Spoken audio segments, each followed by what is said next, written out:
Hello दोस्तों, मैं लवलेश श्रीवास फिर से एक बार लवलेश मैथ्स में आपका स्वागत करता हूं।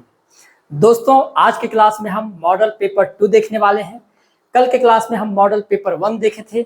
आज हम मॉडल पेपर के कुछ बेहतरीन सवाल के साथ फिर से मैं उपस्थित हो चुका हूं। आज के क्लास में हम ऐसे सवाल देखेंगे जो बहुत ही इंपॉर्टेंट है।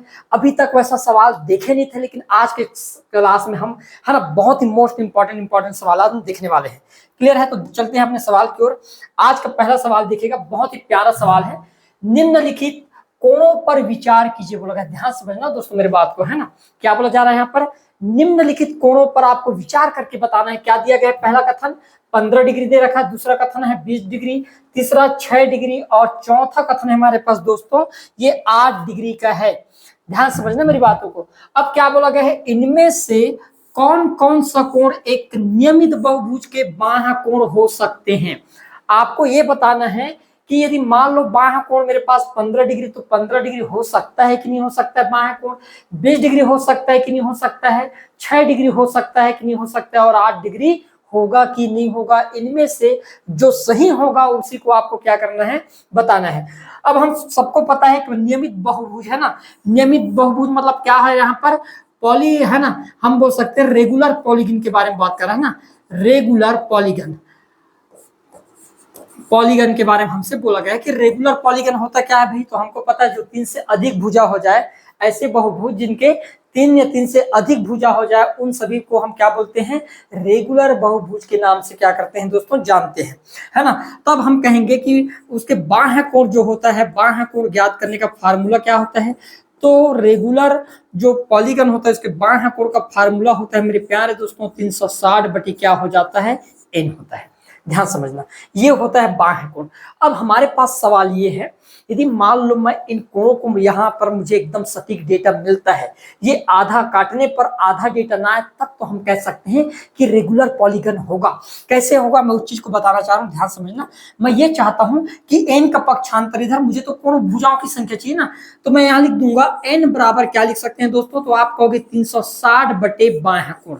ध्यान समझना। अब यदि बाह्य कोण को से मान लो बाह्य कोण से यदि मैं 360 डिग्री को भाग देता हूं, तो भाग देने पर जो भी रिजल्ट आएगा यहाँ पर वो एक अपने आप में पूर्ण संख्या होना चाहिए, तब तो हम इसको रेगुलर पॉलीगन मानेंगे। और यदि पूर्ण संख्या नहीं आता तब हमारे लिए वो कथन क्या हो जाएगा? वहीं पर गलत हो जाएगा। अब ध्यान समझना, हमारे पास पहला जो दिया गया है मेरे प्यारे दोस्तों, ये 15 डिग्री दिया गया है। मैं चाहता हूं कि 360 को भाग दे दूं किससे? 15 से। तो आप कहोगे 15 का पहाड़ा पढ़ लेते हैं भाई। 15 कम 15, 15 दूनी 30, बच गया कितना हमारे पास? 6 हो गया 60, 15 चौके कितना होता है? तो 60। तो कितने भुजा होंगे? 24। तो 24 भुजाओं वाला जो बहुभुज होगा उसका बाह्य कोण प्रत्येक कितने डिग्री का होगा? 15 डिग्री का होगा। मतलब मैं कह सकता हूं कि एक बहुभुज का निर्माण पॉसिबल है। उसी प्रकार यदि 20 डिग्री को हम ध्यान में लेते हुए करें तो हम कहेंगे 360 और नीचे में लिख देंगे 20 डिग्री। 20 से कटेगा क्या भाई? तो आप कहोगे 0 से 0 कट जाएगा, और 18 को 2 से 36 को 2 से काटेंगे तो 18 बार में कट जाएगा। मतलब जो बहुभुज बनेगा ये हमारे पास 18 भुजाओं वाले बनेगा दोस्तों। तो मैं कह सकता हूं कि 18 वाला जो भुजा वाला जो बहुभुज है उसका बाह्य कोण 20 डिग्री का होगा। तो इस आधार पर भी हम बना सकते हैं। नेक्स्ट हम बात करते हैं 6 डिग्री वाला। 6 डिग्री वाले की बात करें तो 360 बटे हम किससे भाग देंगे? 6 से भाग देंगे। तो कितने बार में जाएगा? 6 छक्के 36, 60 बार में। मतलब ऐसे बहुभुज जिनके भुजा कितना हमारे पास? 60 भुजाओं वाला होगा, तो उसका जो बाह्य कोण होगा मेरे प्यारे दोस्तों 6 डिग्री का होगा। तो इस आधार पर एम वाला भी हमारा कथन क्या हो जाएगा? एकदम करेक्ट हो जाएगा।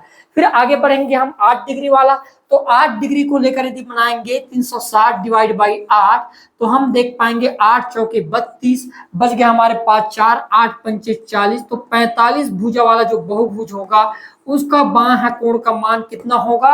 8 डिग्री का होगा। तो हमने इस निष्कर्ष तक पहुंचे हैं कि यहाँ पर चाहे तो 15 डिग्री कहें तो 15 डिग्री पर 24 भुजाओं वाले जो बहुभुज उसका प्रत्येक बाह्य कोण 15 डिग्री का होता है। 18 भुजाओं वाले बहुभुज का प्रत्येक बाह्य कोण 20 डिग्री का होता है। 60 भुजाओं वाले बहुभुज का बाह्य कोण 6 डिग्री का होता है, और 45 भुजाओं वाले बहुभुज का बाह्य कोण 8 डिग्री का होता है। तो हम ये देखें मेरे प्यारे दोस्तों कि इन मापों के आधार पर, इन कोणों के आधार पर हम कह सकते हैं कि बहुभुज बनाया जा सकता है। तो मेरा करेक्ट आंसर क्या हो जाएगा? ऑप्शन नंबर जो डी होगा मेरे प्यारे दोस्तों, ये क्या होगा हमारा एकदम करेक्ट आंसर हो जाएगा। ऐसे ही आपको सवाल आपको देखने को मिलेगा, कंटिन्यू बने रहिएगा, ज्यादा से ज्यादा शेयर, ज्यादा से ज्यादा लाइक करते रहिएगा। क्लियर है? आगे बढ़ते हैं नेक्स्ट सवाल की ओर। देखिएगा, बोला गया है मान लीजिए x बराबर n प्लस n, फिर n प्लस 1, फिर ब्रैकेट n प्लस 2, जहां n एक सम प्राकृतिक संख्या है, निम्नलिखित में से कौन से कथन सही हैं? आपको बताना, यहाँ पर दो कथन दे रखा है, इन दोनों कथनों में से कौन सा कथन पॉसिबल हो कि वो सही हो जाए, उसको आपको क्या करना है मेरे प्यारे दोस्तों, चुनना है। अब ध्यान समझना मेरी बात को। यहाँ पर बोल दिया गया है कि n किस प्रकार की संख्या होनी चाहिए, n जो है हमारे पास एक सम संख्या होनी चाहिए। तो मैं चाहूं तो n की वैल्यू ऑफ सम संख्या क्या होता है, तो 2 होता है, तो मैं चाहता हूं कि 2 ही रख लूं, क्योंकि 2 से यदि बड़ा अंक रखता हूं तो मेरे लिए समस्या है ना भाई। हमेशा इस प्रकार के सवाल में याद रखना कि आप छोटे से छोटे अंक रखकर भी आप उस चीज को प्रूफ कर सकते हो। यदि छोटे अंक पर प्रूफ नहीं हुआ, इसका मतलब वो कथन ही गलत हो जाएगा। इसलिए हमेशा याद रखना, बड़े अंक रखने की कोशिश करने की जरूरत भी नहीं है। अब ध्यान समझना, हमारे पास x का मान दे कितना रखा है मेरे प्यारे दोस्तों, मैंने देख लिया कि n, फिर दे रखा है n प्लस 1, फिर दे रखा है n प्लस 2, और मैंने अभी मान लिया कि n एक सम संख्या, तो मैंने n की वैल्यू कितना मानना चाहता हूं, मैं कहूंगा 2 मान लिया भाई। ध्यान समझना मेरी बात को, मैंने कहा कि x बराबर n का मान हो जाएगा 2, n का मान 2 प्लस 1, फिर उसी प्रकार 2 प्लस कितना हो जाएगा 2। आप देख पाओगे x बराबर मेरे प्यारे दोस्तों 2 गुणा 2 और 1 कितना हो जाएगा 3, गुणा 2 और 2 कितना हो जाएगा 4, गुणा करेंगे तो 2 तिया 6, और 6 चौके कितना हो जाता है 24। मतलब जो रिजल्ट निकला मेरे पास वो x का मान किसके बराबर निकल गया, मैंने कहा 24 के बराबर। ध्यान समझना। अब पहला कथन है x हमेशा 48 से विभाज्य होता है बोला गया। मेरे प्यारे दोस्तों, आप देख पा रहे हो कि जो 24 आया हमारे पास, x का मान कितना आया है 24 आया है, लेकिन पहला कथन क्या बोल रहा है यहाँ पर, x जो है हमेशा 48 से विभाजित होता है बोला गया। ऐसा तो नहीं है ना भाई, 48 से 24 तो नहीं कट पाएगा, और जब नहीं कटेगा तो आपको बड़ा अंक लेने की जरूरत नहीं है। आप ये मत सोचना कि भाई मैं 2 के जगह 4 ले लूं तो शायद कट जाए, ऐसे बिल्कुल गलती नहीं करना है। मैं छोटे अंक पर, ये तो 2 तो मेरा सम संख्या ना, यहाँ पर बोला गया है कि n एक प्राकृतिक सम संख्या हो। सम संख्या का मतलब वो सभी सम संख्याओं पर लागू होना चाहिए, चाहे क्यों ना वो 2 हो। आ रहा है समझ में, है ना? गलती नहीं करना, 4 नहीं मान लेना, 4 मानोगे तो हो सकता है कट जाए, लेकिन हमको छोटे अंक देखना है भाई। एक अंक पर नहीं कट रहा तो फिर बाकी में कट जाए, उससे हमें कोई लेना देना नहीं है। तो इस आधार पर हम कहेंगे कि 48 से मेरे प्यारे दोस्तों 24 तो नहीं कटेगा, तो अतः मैं कह सकता हूं कि जो पहला कथन मेरा क्या हो जाएगा, गलत हो जाएगा। फिर बोला गया है एक्स स्क्वायर हमेशा 144 से विभाजित होता है। हमने एक्स का मान निकाले 24, और यहाँ पर बोला गया एक्स स्क्वायर मतलब क्या हो जाएगा, तो आप कहोगे 24 की स्क्वायर। 24 की स्क्वायर मतलब मेरे प्यारे दोस्तों, मैं 24 को 2 बार लिख सकता हूं। अब मैं कहूंगा क्या ये 144 से कटेगा, तो आप कहोगे कटता है नहीं करता है, चेक कर लेते हैं। हम 12 से काटेंगे, 12 12 144, ये कट जाएगा भाई, 12 दूनी 24, ये कटेगा 12 कम 12 और 12 दूनी 24, और 2 दूनी कितना हो जाएगा, 4 बार में कट जाएगा। तो मैं कह सकता हूं दोस्तों कि दूसरा वाला जो कथन होगा एकदम करेक्ट आंसर होने वाला है। आए भी समझ में? तो हमारे हिसाब से दूसरा कथन सही है, इसलिए करेक्ट आंसर क्या हो जाएगा, ऑप्शन नंबर जो दूसरा होगा मेरे प्यारे दोस्तों, ये हमारा क्या होगा, एकदम करेक्ट और सटीक आंसर होने वाला है। आए भी समझ में? आगे बढ़ते हैं, चलो नेक्स्ट सवाल की ओर। देखिएगा अगला सवाल, जितने भी मैं सवाल कराऊंगा सबके सब एग्जाम ओरिएंटेड होंगे, बस कंटिन्यू लगे रहिएगा, 100% आप लोगों को सफलता मिलेगी। अब यहाँ पर देखिए बेहतरीन सवाल है दोस्तों, ये है ना, ये एग्जाम में पूछने लायक सवाल है। देख बोला क्या गया है यहाँ पर, मान लीजिए त्रिभुज एबीसी की भुजाओं बीसी सी और एबी की मध्य बिंदु क्रमशः एक्स वाई और जेड है। निम्नलिखित कथनों पर आपको क्या करना है, विचार करके बताना है। अब यहाँ पर बोल दिया गया है एक त्रिभुज है और त्रिभुज की भुजा एबीसी है। मैंने एक त्रिभुज डिजाइन कर लिया भाई इस प्रकार से, ये मेरे पास एक त्रिभुज हो गया, त्रिभुज ए बी और सी। ध्यान समझना मेरी बात को। अब क्या बोला गया है कि भाई बीसी भुजा के मध्य बिंदु कौन सा है, यहाँ पर बोला गया है बीसी, तो बीसी ये होगा बीसी, और बीसी के मध्य बिंदु ये होगा, और मध्य बिंदु किससे दर्शा है, एक्स से दर्शा दिया गया है। उसी प्रकार सीए का मध्य बिंदु ये वाला होगा, और इसको किससे दर्शाया गया, वाई से। मैंने मान लिया भाई वाई। उसी प्रकार मेरे प्यारे दोस्तों एबी का मध्य बिंदु ये होगा, और इसको हमने दर्शा देंगे किससे, जेड से। ध्यान समझना मेरी बात को। अब क्या बोला गया यहाँ पर, अब ये बोला गया है कि मान लो इससे रिलेटेड मैं इस सभी भुजाओं को इस प्रकार से मैं क्या कर देता हूँ, आपस में मिला देता हूँ इस प्रकार से। अब मेन थ्योरम ये है मेरे प्यारे दोस्तों, ध्यान समझना, हमेशा यदि मध्य बिंदु को टच करे या मध्य बिंदु को हम क्या करते हैं, मिलाए, मतलब ये माध्यिका का काम कर रहा है। और यदि मध्य बिंदु कॉन्सेप्ट की बात करें तो हमेशा याद रखना, इसका क्षेत्रफल जितना होगा उतना ही ये वाले पार्ट का भी क्षेत्रफल होगा, उतना ही ये वाले त्रिभुज का क्षेत्रफल होगा, और इतना ही आपके पास ये मध्य वाले त्रिभुज का भी क्षेत्रफल होगा। क्यों? क्योंकि ये मध्य बिंदु मतलब माध्यिका कॉन्सेप्ट पर आधारित है। किस कॉन्सेप्ट पर आधारित है? माध्यिका कॉन्सेप्ट पर। अभी मैं माध्यिका के बारे में भी एक बार बताने वाला हूं। अब माध्यिका क्या होता है? माध्यिका का मतलब ये होता है मेरे प्यारे दोस्तों कि किसी भी वर्टेक्स से सामने वाली भुजा, ये यदि मेरे पास त्रिभुज एबीसी है ना, और माध्यिका की बात करेंगे तो हम कहेंगे कि भाई माध्यिका कॉन्सेप्ट के अनुसार से कि बीसी भुजा का मध्य बिंदु ये वाला होगा, उसी प्रकार एसी बिंदु का मध्य भाग ये होगा, उसी प्रकार आपके पास एबी का कॉन्सेप्ट भी ये होगा। ध्यान समझना मेरी बात को। लेकिन ये तो इस आधार पर है, लेकिन माध्यिका कॉन्सेप्ट क्या कहता है, मान लो ए से सामने वाली भुजा के मध्य बिंदु को मिला दिया जाए, उसी प्रकार बी वाले भुजा कोण से आपके पास सामने वाली भुजा को मिला दिया जाए, उसी प्रकार सी से भी यदि मैं मान लो मिला देता हूं, तो ये जो सेंटर बनता है इसी को बोला जाता है गुरुत्व केंद्र बोलते हैं। गुरुत्व केंद्र, या इसी को हम केंद्रक भी बोल देते हैं। क्या बोलते हैं? केंद्रक या गुरुत्व केंद्र के नाम से जानते हैं। अब ये गुरुत्व केंद्र क्या होता है मेरे प्यारे दोस्तों, त्रिभुज को 6 बराबर भागों में बांट देता है। एक भाग, ये 2 भाग, ये 3 भाग, ये 4 भाग, ये हमारे पास 5 भाग, और ये वाला हो जाएगा हमारे पास 6 भाग। मतलब माध्यिका कॉन्सेप्ट ये कहता है कि कभी भी यदि किसी त्रिभुज के मध्य भाग को मिलाते हुए यदि मैं चाहे त्रिभुज बनाऊं, कुछ भी बनाने की कोशिश करूं, तो हमेशा वो इक्वल पार्ट में डिवाइड करता है। जैसे यहाँ पर ये 4 इक्वल पार्ट में क्या कर दिया, इसको बराबर काट दिया। अब ध्यान समझना, हमारे पास कथन क्या बोलना चाह रहा है, चतुर्भुज ए जेड एक्स वाई समानांतर चतुर्भुज है। कहाँ है भाई? ए, कलर चेंज कर लेते हैं ना, ए जेड एक्स और वाई किस प्रकार का चतुर्भुज है? समानांतर चतुर्भुज है भाई, बिल्कुल 100%।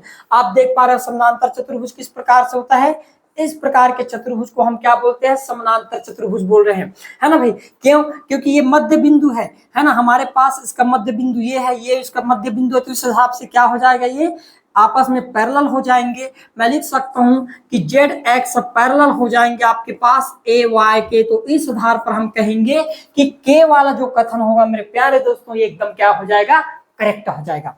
आगे देखते हैं, फिर बोला गया चतुर्भुज ए जेड एक्स वाई, वही है ना, ए जेड एक्स वाई का क्षेत्रफल त्रिभुज एबीसी के क्षेत्रफल का आधा होगा। मैं बताया हूं कि जैसे हमने माध्यिका को मिलाए, ये जो त्रिभुज एबीसी था ये 4 इक्वल पार्ट में क्या हो गया, बढ़ गया, है ना। अब हमको बोला गया है, आप देख पाओगे कि ए जेड एक्स वाई का क्षेत्रफल कितना है, तो मैं कहूंगा 1 और 1 कितना है टोटल, मैंने कहा 2 है। और पूरे त्रिभुज का तो 1 2 3 4 था, तो कितना है पूरे त्रिभुज का, तो मैं कहूंगा भाई आधा तो है, यहाँ पर आधा ही है, तो हम कहेंगे एल वाला भी हमारा क्या कथन करेक्ट हो जाएगा। आगे बात करते हैं त्रिभुज बी एक्स जेड का क्षेत्रफल त्रिभुज एबीसी के क्षेत्रफल का क्या है, के 1/4 है बोला गया है ना, यहाँ पर के होना चाहिए था, क्या होगा, के 1/4 है बोला गया है। अब हम बात करेंगे त्रिभुज बी एक्स जेड, ध्यान समझना दोस्तों यहाँ पर, है ना, त्रिभुज बी एक्स जेड कहाँ है भाई, टारगेट कर लेते हैं उसको, कौन सा कलर यूज करें, रेड, चलो, है ना। त्रिभुज बी एक्स जेड कहाँ पर है, बी एक्स, है ना, कहां पर है, त्रिभुज बी एक्स जेड, ये है हमारे पास त्रिभुज बी एक्स जेड का क्षेत्रफल कितना होगा, आप कहोगे 1 भाग है। और पूरे त्रिभुज एबीसी के क्षेत्रफल, तो हम कहेंगे 1 भाग आपके पास बी एक्स जेड का क्षेत्रफल 1 भाग, और त्रिभुज एबीसी का क्षेत्रफल आपके पास कितना है, 4 भाग, तो कितना हो गया, ये 1/4 हो गया। तो इस आधार पर देखा जाए तो ये वाला कथन भी हमारा क्या हो जाएगा, एकदम करेक्ट हो जाएगा। चतुर्भुज ए जेड एक्स वाई, है ना, ए जेड एक्स वाई का क्षेत्रफल चतुर्भुज बी एक्स वाई जेड के क्षेत्रफल के बराबर हो गया बोला गया। अब ध्यान समझना, यहाँ पर मैं डायग्राम बना देता हूँ, है ना, ये आपके पास है ए एक्स जेड एक्स वाई, इसका क्षेत्रफल 1 और 1 कितना हो गया मेरे प्यारे दोस्तों, ध्यान समझना, 2 हो गए, नीला कलर में लिखा हूँ, उसके बाद मैं हरा कलर में लिख देता हूँ। फिर बोला गया बी एक्स वाई जेड, ये बी एक्स वाई और जेड, ये वाला हरा हरा कलर वाला, इसमें भी एक और ये दो, तो दोनों का क्षेत्रफल कैसा हो गया, बराबर बराबर हो गया। तो इस आधार पर एन वाला कथन भी हमारा क्या हो जाएगा, एकदम करेक्ट हो जाएगा। तो हमने देखे कि यहाँ पर हमारे चारों के चारों जो कथन है वो करेक्ट है, मतलब ऑप्शन नंबर जो डी होगा मेरे प्यारे दोस्तों, ये क्या हो जाएगा, एकदम करेक्ट आंसर होने वाला है। क्लियर है? आगे बढ़ते हैं नेक्स्ट सवाल की ओर। देखिए अगला सवाल, दो प्राकृतिक संख्याएं m और n है बोला गया है, जहां पर m ग्रेटर देन है n से। ध्यान समझना मेरी बातों को। फिर जब m को 12 से भाग दिया जाता है तो शेषफल 4 बचता है बोला गया है। जब n को 12 से भाग दिया जाता है तो शेषफल 6 बचता है। तो निम्नलिखित में से कौन सा कथन सही है, ये आपको क्या करना है, बताना है। अब ध्यान समझना मेरी बातों को, ये मान लो कि एग्जाम में पूछने लायक सवाल है, गजब के सवाल। आप कहीं के भी यूट्यूब चैनल देख लो, ऐसा सवाल तो आपको देखने को नहीं मिलेगा, इतना तो मैं दावा करता हूं। ध्यान समझना मेरी बात को। क्या बोला गया है, दो प्राकृतिक संख्या है, एक तो हमारे पास m, लेकिन m बड़ा है बोला गया है n से। ध्यान समझना मेरी बात को।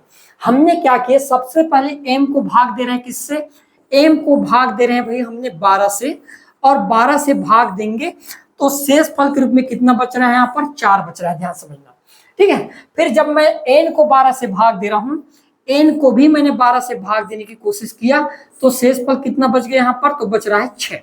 लेकिन आपको ऐसे अंक ढूंढना है जो m बड़ा होना चाहिए भाई n से। तो मैंने कहा, मान लेता हूं कि ये n का मान निकाला, तो मैंने कहा एक बार गया होगा। ध्यान समझना, तो अब आप कहोगे 12 कम 12, 12 और 6 कितना हो जाएगा, मैंने कहा 18। आ रहा समझ में भाई, कैसे निकालते हैं भाज्य। भाज्य निकालने का तरीका होता है भाजक गुणित भागफल प्लस शेषफल, है ना, कंफ्यूज नहीं होना है। यहाँ पर क्या होता है भाज्य निकालने का तरीका, तो भाज्य बराबर होता है मेरे प्यारे दोस्तों भाजक गुणित भागफल प्लस क्या होता है शेषफल। मैंने भागफल को कितना मान लिया, अपने हिसाब से 1 मान लिया, है ना। तो भाज्य निकालना था m का मान, तो कैसे निकालेंगे हम, यहाँ पर m नहीं सॉरी n का मान, है ना। n का मान कैसे निकालेंगे, तो आप कहोगे फिर तो n बराबर भागफल कितना है, भाजक कितना है 12, भागफल कितना है मान लिया मैंने 1, गुणा शेषफल मैंने मान लेता हूँ यहाँ पर, है ना 6, है ना। शेषफल 6, तो 12 कम 12, 12 और 6 कितना हो जाएगा 18। तो मैंने n का मान मान लिया दोस्तों, यहाँ पर कितना हो गया 18 हो गया। अब एक चीज समझो यहाँ पर कि n से बड़ा होना चाहिए, मतलब 18 से बड़ा होना चाहिए, मतलब आप 12 को जब m से भाग दोगे तो एक बार तो नहीं आएगा, क्योंकि एक बार दोगे तो 12 कम 12 और 12 4 कितना हो जाएगा 16 हो जाएगा। तो मैं चाहता हूं कि अब भागफल में 1 न रखकर 2 रख लूं, तब आप कहोगे 12 दूनी 24, 24 और 4 कितना हो जाएगा, तो मैंने कहा 28। तो मेरे हिसाब से m की जो वैल्यू आएगा मेरे प्यारे दोस्तों 28 होगा, और 28 जो होगा ये हमारे पास 18 से बड़ा है। आप चेक करके देखोगे तो देख लो, है ना। यदि मैं 12 से मान लेता हूं, 28 को भाग देता हूं, तो आप कहोगे 12 दूनी 24, है ना, बचेगा कितना हमारे पास 4। और यदि मैं 12 से भाग दे दूंगा 18 को, तो आप कहोगे एक बार जाएगा 12 कम 12 और घटाने पर बच जाएगा 6, जैसा यहाँ पर बोला गया है वैसे। क्या बोला गया है, m को 12 से भाग दिया जाता है तो शेषफल 4 आ रहा है, और n को यदि 12 से भाग देंगे तो शेषफल 6, मतलब मैं समझ गया m का मान 28 और n का मान कितना होना चाहिए 18 होना चाहिए। अब ध्यान समझना मेरी बात को। अब चलते हैं अपने सवाल की ओर। क्या बोला गया है, m प्लस n को 12 से भाग देने पर शेषफल 10 आता है। m प्लस n बोला गया है, और m का मान हमारे पास 28 है और n का मान 18 है। जोड़ने पर कितना होगा 28 और 18, तो आप कहोगे 46, और 46 को यदि दोस्तों मैं 12 से भाग दूंगा तो अब आप देख पाओगे 12 कम 12, 12 3 36, बचेगा कितना, मैं कहूंगा 10 बचेगा, और 10 बचेगा तो पहला वाला जो स्टेटमेंट है मेरे प्यारे दोस्तों एकदम 100% सही होने वाला है। आगे बढ़ते हैं, m माइनस n को 12 से भाग देने पर शेषफल 10 बचता है। अब 28 में हम क्या करेंगे, 18 घटाएंगे तो बचेगा कितना 10, और 10 को यदि हम 12 से भाग देंगे, क्योंकि 10 ऑलरेडी 12 से छोटा है तो शेषफल, है ना, 10 ही बच जाएगा। तो इस हिसाब से हमारे पास सेकंड वाला जो स्टेटमेंट है ये भी करेक्ट हो गया। देखो कितना मजेदार सवाल है ना भाई। ऐसे सवाल आते हैं, इन सवालों को ऐसे आपको सोचना है। तो हमने देखे कि हमारे दोनों के दोनों कथन क्या हो गए, करेक्ट हो गए। तो ऑप्शन नंबर जो सी होगा ये हमारा क्या हो जाएगा, एकदम करेक्ट आंसर हो जाएगा। अब समझ में आगे बढ़ते हैं, है ना। देखो अगला सवाल फिर क्या बोला जा रहा है। यहां पर बोला गया है अभाज्य संख्याओं p और q के संबंध में निम्नलिखित कथनों पर विचार करें, है ना। मतलब ये है हमारे पास p और q की यदि बात करूं तो P और Q दोनों की दोनों अभाज्य संख्या, यही बताना चाह रहा है ना भैया। तो हमको एक चीज पता चल गया कि अभाज्य संख्या में हमारे पास एक तो P भी है और एक हमारे पास Q भी है। मैं इतना समझ गया कि P और Q दोनों के दोनों क्या है, अभाज्य संख्या है। अब हमको ये बोला गया है उनका एलसीएम हमेशा एक विषम संख्या होता है बोला गया है। अब हमारे पास अभाज्य संख्या की बात करूं मेरे प्यार दोस्तों, सबसे समझने वाली बात, यदि मैं अभाज्य संख्या की बात करूं, अभाज्य संख्या तो कौन कौन संख्या होता है, तो आप कहोगे दो अभाज्य संख्या, सबसे छोटा अभाज्य संख्या 2 होता है, 3 होता है, फिर 5, फिर 7, फिर 11 और आगे भी आप लिख सकते हो। तो यहाँ पर अभाज्य संख्या मुझे इतना तो पता है कि एक ऐसा अभाज्य संख्या होता है जो सम संख्या होता है, और इसी कारण से हमारे पास गणित का खेल बिगड़ता है मैक्सिमम जगह। ये एकमात्र अभाज्य संख्या जो सम संख्या होता है वो 2 है, बाकी के जितने भी अभाज्य संख्या होता है वो सब के सब विषम संख्या में आपको देखने को मिलेगा। 3, 5, 7, 11, 13, 17, 19 इस प्रकार से। केवल यदि कोई सम संख्या का भाज्य संख्या होता है तो वो 2 होता है, और यहीं पर खेल चालू होता है मेरे प्यारे दोस्तों। ध्यान समझना, यदि मान लो मैं 2 को ना लूं, यदि मैं 2 को ना लूं P और Q के रूप में, तो मैं ये मान सकता हूं, है ना भाई, मैंने मान लिया P का मान 3 और Q का मान लिया दोस्तों मैंने 5 मान लिया। ध्यान समझना खेल क्या होगा। अब बोला गया उनका एलसीएम हमेशा एक विषम संख्या था, तो आप कहोगे यदि P का मान मेरे पास 3 है और Q का मान यदि मैं 5 माना हूं, तो भाई एक चीज देखो यहाँ पर उनका क्या बोला गया है, एलसीएम। अब एलसीएम मतलब क्या होता है भाई, तो 3 और 5 का एलसीएम कितना होगा, तो हम कहेंगे 3 और 5 का गुणा करके निकालेंगे। कितना निकलेगा एलसीएम, 3 और 5 का गुणा करने पर 15, और 15 एक विषम संख्या है ना। और यहाँ पर हमारे पास कथन में क्या बोला गया है, हमेशा हर बार विषम संख्या जो एलसीएम आएगा विषम संख्या ही आना चाहिए। लेकिन यहीं पर तो खेल गलत होता है। यदि मैं 2 को भी तो मेरा अभाज्य संख्या है, यदि मैं P का मान 2 मान लूं, Q का मान 5 ही रहने दूं, तो आप कहोगे कि इसका एलसीएम 2 का गुणा 5 करने पर कितना हो जाएगा, 10 हो जाएगा, और 10 तो अब मेरे पास विषम संख्या नहीं होता। तो मैं ये कह सकता हूं यदि केवल अभाज्य संख्या विषम संख्या के रूप में होता तब तो मेरे पास जो हमेशा जो एलसीएम आता वो एक विषम संख्या आ सकता था। लेकिन यदि मैं कोई भी रैंडमली उठाना चाहूं तो ऐसा पॉसिबल नहीं है। तो पहला वाला जो स्टेटमेंट होगा दोस्तों ये गलत हो जाएगा। आगे बढ़ते हैं, उनके एलसीएम और एचसीएफ का योग हमेशा एक सम संख्या होता है बोला गया। ध्यान समझना, मैं अभी क्या बताया हूं कि एलसीएम, अब देखो यहाँ पर यदि मैंने 3 और 5 को माना हूं अभाज्य संख्या, तो मेरे पास एलसीएम कितना है, तो आप कहोगे एलसीएम तो आगे भी 15। एचसीएफ कितना आ जाता, क्योंकि अभाज्य संख्या का एचसीएफ हमेशा क्या होता है, 1। अब आप कहोगे कि भाई एलसीएम प्लस एचसीएफ, ध्यान समझना, इन दोनों को जोड़ दिया जाए तो 15 प्लस 1 कितना हो जाएगा हमारे पास, तो आप कहोगे भाई 16। 16 हमारे पास क्या है, सम संख्या। लेकिन मान लो मैं ये वाले डेटा के अकॉर्डिंग चलना चाहूं, तो भाई इसका एचसीएफ भी कितना होगा, 1 तो होगा ही, 1 होगा। और एलसीएम कितना है, तो मैंने कहा 10। एलसीएम प्लस एचसीएफ को ऐड करने पर यहाँ पर बोला गया है कि हमेशा, बोला गया है क्या, हमेशा, ऑलवेज। तब आप कहोगे कि भाई 10 प्लस 1 को जोड़ने पर जो 11 होता है ये विषम संख्या होता है, सम संख्या तो नहीं होता। तो इस हिसाब से हमारे पास सेकेंड वाला स्टेटमेंट भी क्या हो जाएगा, गलत। आया समझ में।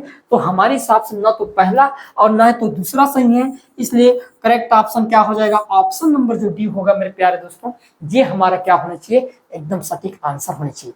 आया भी समझ में। ऐसे आपको हर एक चीज को तुलना करते हुए क्या करना है, सवाल को डील करना है, तब जाके एग्जाम में आपका सटीकता भी देखने को मिलेगा। सबसे इंपॉर्टेंट होता है एग्जाम निकालते समय एक्यूरेसी, है ना। एक्यूरेसी मेंटेन करना बहुत जरूरी है ना। यदि आप 30 क्वेश्चन में यदि आप मान लो 25 या 28, 27 से 28 क्वेश्चन सही करते तो आपके एक्यूरेसी का लेवल ठीक है। पता चल रहा है कि आप 30 क्वेश्चन इधर 10-15 क्वेश्चन गलत कर डाल रहे हो, तो इससे बहुत ज्यादा नुकसान भी होगा। तो ये एक्यूरेसी का लेवल नहीं है। एक्यूरेसी एक स्टूडेंट का लगभग 95%, 95% होना चाहिए, तब जाके एग्जाम जो होता है मेरे प्यारे दोस्तों क्रैक होता है। क्योंकि अभी के जनरेशन के जो कट ऑफ है उससे आप सभी लोग भली भांति से परिचित है।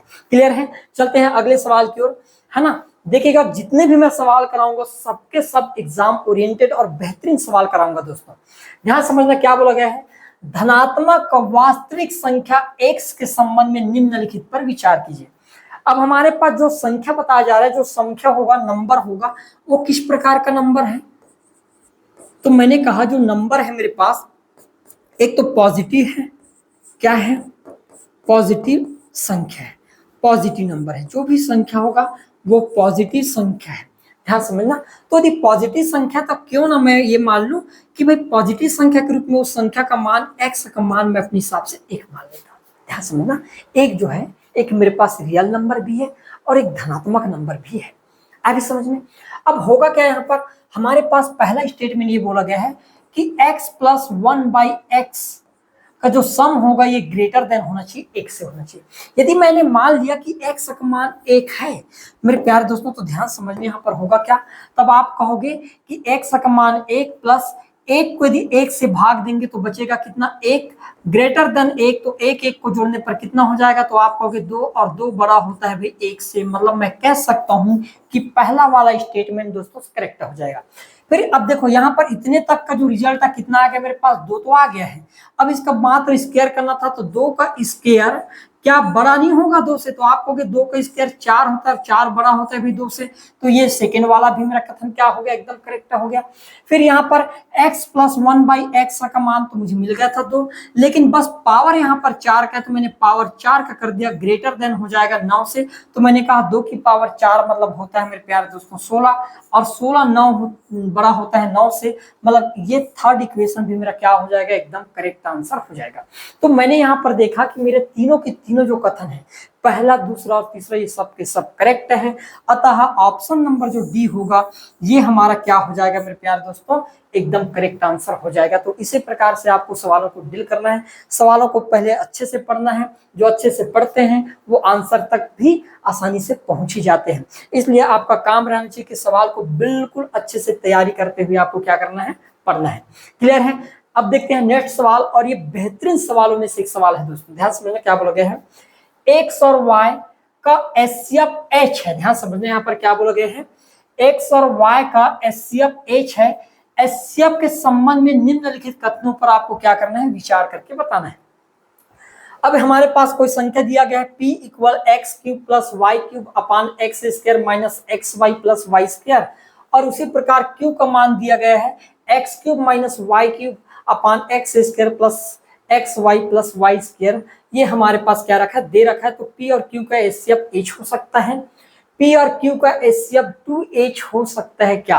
अब हमको इन चीजों के बारे में क्या करना है, अच्छे से बताना है ना। तो मैंने एक चीज कहा यहाँ पर हमारे पास है कि भाई x और y का जो HCF है वो कितना है, हमारे पास h है। ध्यान समझना। तो मैंने एक चीज कहा यहाँ पर, सबसे पहले यहाँ पर p का मान देखते हैं, p बराबर क्या दिया, तो आप कहोगे x cube plus y cube upon क्या दे रखा है मेरे प्यारे दोस्तों, तो एक्स स्क्वायर प्लस यहाँ पर है ये एक्स वाई, है ना, माइनस था क्या यहाँ पर, है ना, यहाँ पर माइनस हो जाएगा, एक मिनट, है ना, यहाँ पर माइनस का साइन आ जाएगा, माइनस एक्स वाई प्लस का क्या है, वाई स्क्वायर दे रखा है। ये आपको कैसा दिखाई दे रहा, तो आप कहोगे ये A cube plus B cube अपान किसके जैसा है, X minus X X square minus x Y. एक मिनट, इतना पूरा लिखने की जरूरत नहीं है, मैं डायरेक्ट लिख देता हूं। यदि मैं ऊपर वाले डेटा का पूरा लिखना चाहूं कि भाई आखिर एक्स क्यूब वाई क्यूब का मतलब क्या होता है, तो हम कहेंगे एक्स प्लस वाई होता है, और फिर हल करने पर ये मिल जाता है एक्स का square minus x Y plus Y का स्क्वायर, ये हो जाता है डिवाइड बाई क्या हमारे पास, एक्स का square minus x Y plus Y का स्क्वायर। आप यहाँ पर देख पाओगे दोस्तों, दोनों से ये कट जाएगा तो बच क्या जाएगा हमारे पास, x प्लस वाई बच जाएगा। मतलब p का मान किसके बराबर हो गया, मुझे पता चल गया ये x प्लस वाई के बराबर है। आगे हम देखेंगे नेक्स्ट डेटा के अकॉर्डिंग, तो हमको एक चीज भी दिया गया है, q की वैल्यू कितना दे रखा है, तो आप कहोगे x cube minus y cube upon यहाँ पर दे रखा है x square plus x Y plus Y का स्क्वायर। यदि मैं x cube minus y cube को हल करना चाहूँ तो इसका मतलब होता है एक्स माइनस वाई, फिर आगे लिख दे रहा हूँ यहाँ पर एक्स क्यूब एक्स का स्क्वायर, है ना, प्लस एक्स वाई प्लस क्या हो जाएगा, वाई का स्क्वायर अपान पूरे के भाग में कितना हो जाएगा हमारे पास, X square plus x Y plus Y का स्क्वायर। यहाँ पर आप देख पा रहे हो कि ये ऊपर और नीचे वाले आपस में कट जाएंगे, तो क्यू का जो मान आया वो एक्स माइनस क्या आ जाएगा दोस्तों, वाई आ जाएगा। ये हमारे पास दो रिजल्ट आ गया है। कौन कौन सा, एक तो हमने p का मान निकाल लिया, कितना मिला, x प्लस वाई होगा, और एक q का मान मिल गया हमारे पास x माइनस वाई। अब मैं एक चीज मोस्ट इंपॉर्टेंट डेटा आपको बताना चाहता हूं, यदि मैं मान लो तो सम संख्या रखता हूं, है ना, x और y का मैं सम संख्या में मान रखना चाहता हूं, जैसे मैं x का मान रख दिया अपने हिसाब से 8 और y का मान अपने हिसाब से रख दिया भाई 6। ध्यान समझना, है ना। तो मैंने कहा यदि 8 और 6 रखता हूं या छोटे संख्या भी रख सकते हो, कोई दिक्कत नहीं। चलो आप रख लो 4 और 2 रख लो, कोई दिक्कत नहीं। हम है ना, हमने क्या रख ली 4 और 2। मैं क्या रख रहा हूं अभी सम संख्या रखना चाह रहा हूं। तब आप कहोगे भाई p और p का मान कितना हो जाएगा, तो आप कहोगे भाई 4 + 2 जोड़ने पर कितना हो जाएगा, आप कहोगे 6। उसी प्रकार यदि मैं सम संख्या रखा हूं तब आप कहोगे 4 में से 2 घट जाएगा तो बच कितना जाएगा, आप कहोगे 2। तो q का मान कितना मिल गया, 2 मिल गया। अब आप देख पाओगे यहाँ पर बोला गया है p और q का एचसीएफ, है ना। तो आप देखोगे भाई कि 6 और 2 का एचसीएफ क्या होगा, तो जो दोनों से कट जाए तो हम कहेंगे ऐसे काटेंगे तो 2 से कटेगा 3 बार में और ये 1 बार में। अब कटना बंद हो गया तो हमारे पास इसका एचसीएफ कितना आ गया, मेरे पास दोस्तों 2 आ गया। कितना मिल गया, 2 मिल गया, मिला भाई। तो ये एच हो सकता है, यहाँ पर भी इनका एचसीएफ कितना आया, 2। और हमारे पास पी और क्यू का भी एचसीएफ कितना आएगा, उतना ही आएगा। आप निकालो 6 और 2 का एचसीएफ कितना होगा, 2। और यदि मैं कहूं एक्स और वाई का, यहाँ पर है ना भाई पी और क्यू का एचसीएफ कितना होगा, एच। क्योंकि एक्स का मान यदि 4 और इसका मान 2 मानता हूं तो 4 और 2 का एचसीएफ कितना मिलेगा, मुझे 2 मिलेगा। और 2 को ही मान तो हमारे पास एच के बराबर है। तो इस हिसाब से हमारे पास पहला जो स्टेटमेंट क्या होगा, करेक्ट हो जाएगा। अब हमारे पास ये सवाल है कि P और Q का एचसीएफ क्या 2H हो सकता है। मेन सवाल तो अब चालू हुआ। तो मैंने कहा यदि मैं सम संख्या रखता हूं तब तो केवल H के बराबर प्राप्त होता है, लेकिन यदि मैं विषम संख्या रख दूं, ध्यान समझना 3 और 1 रख दूं, अब यदि मान लो मैं इसका मान 3 और इसका मान 1 रख दूं तो ये हो जाएगा टोटल 4। और इधर 3 और 4 में अंतर करेंगे तो आ जाएगा हमारे पास कितना, 2, है ना। आएगा भाई यहाँ से x माइनस वाई मतलब क्या हो जाएगा, तो मैंने कहा 3 में से 1 घटेगा तो कितना आ जाएगा, 2। अब मैं रिजल्ट बता रहा हूँ, यहाँ लिख दे रहा हूँ ना भाई। p का मान 8 के कंडीशन में कितना मिला मुझे, 3 और 1 4। और q का मान कितना मिल गया, 2। यदि मेरे पास x का मान 3 और y का मान 1 है तो एचसीएफ कितना होगा, तो 3 और 1 का एचसीएफ 1 होगा भाई। यहां पर यदि मैं निकालूं 4 और 2 का एचसीएफ कितना होगा, तो आप कहोगे 2। जो 1 का क्या है, जस्ट दुगुना है। तो इस हिसाब से हमारे पास दूसरा वाला कथन भी क्या होगा, करेक्ट होगा। कंडीशन ये है कि सम संख्या और विषम संख्या रखने पर ऐसे पॉसिबिलिटी, लेकिन यहाँ पर क्या बोला गया है, हो सकता है बोला गया है। यहाँ पर क्या बोला गया है मेरे प्यारे दोस्तों, हो सकता है। हमेशा होगा ऐसा बोलता तो ये गलत हो जाता, है ना। ये छोटे छोटे जो पॉइंट है इनको आपको क्या करना है, याद रखना है। बाकी यदि आप अच्छे से पढ़ते हो तो मुझे नहीं लगता कि आपको दिक्कत होने वाला है। तो ये रहा आज का कुछ मोस्ट इंपॉर्टेंट सवाल। मिलते हैं अगले क्लास में कुछ तबाही क्वेश्चन के साथ, बिल्कुल तैयार रहिएगा। क्लियर है, तो आज इतना ही, मिलते हैं अगले क्लास में। आज के लिए इतना ही, धन्यवाद।